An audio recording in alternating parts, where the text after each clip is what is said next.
Hello, I wanted to do a quick breakdown here of how I was able to stabilize some stop motion footage. So let me just hit the play button here.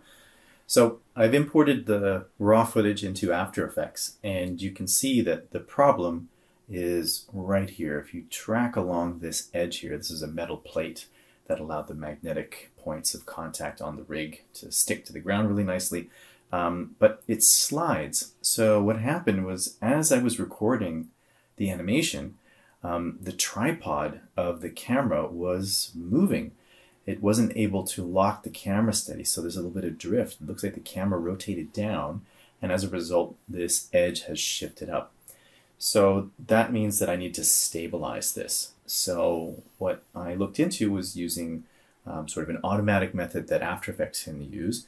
So I went up to Window, Tracker, and that opens up the Tracker panel over here. And what I'll click on is Stabilize Motion. And what happens is it will create a track point here. This track point I'm going to move right over to the edge here. And if I zoom in, you can see the track point a little more clearly, and I can move that track point over right there on the edge. You can expand these boxes to sort of expand the target range that it's looking at. And I'll just zoom back out to full. There we are. And then what I'm going to do is I'm going to hit the Analyze button and let After Effects do its thing. So I'm just going to click on the play button and say go.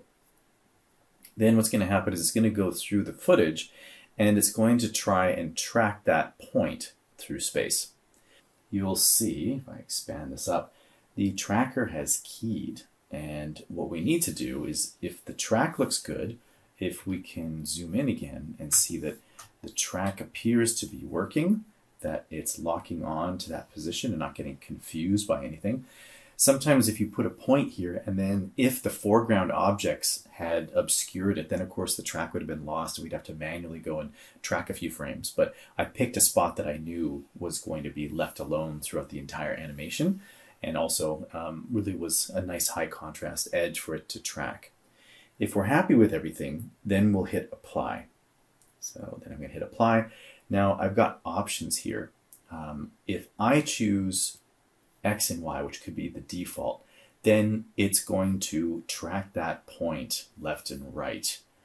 And for me, with this one, the only thing I really need is Y, the up and down. That's the only thing I want stabilized. So I'll switch that option and hit OK.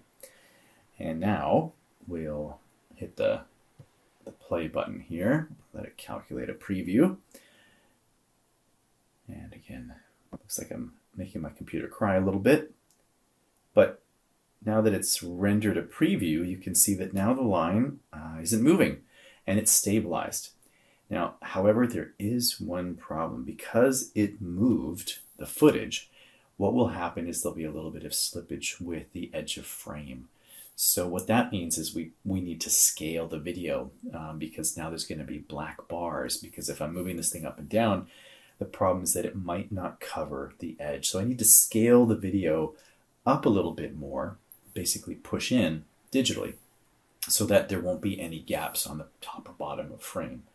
So to do that, what I would have to do here is, again, I could collapse the motion tracker and then go to Transform and then try to scale everything. So if I zoom out, and I can get an idea sort of, there we can really see, if you kind of zoom in, there's that black line along the edge there that's drifting.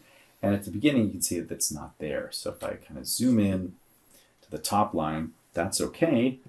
And then there we go. So we can see that's how much drift there is.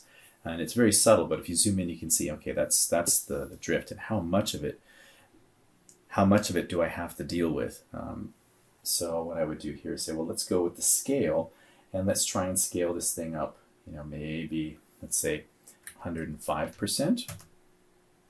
That was a lot, so maybe that's too much. So let's say 101%. Not enough. Keep going up. Let's try 102. Pretty close. It's looking like it's got the edge. And I just need to make sure in the last frame that's going to be all right. So I can see the bounding box.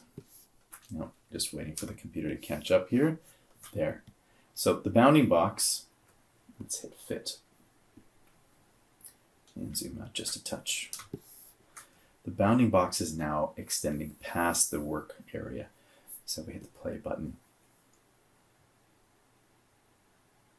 So the downside is it does chop off a little bit of the frame edge, but it has stabilized the footage. So that's one less thing that I have to worry about now.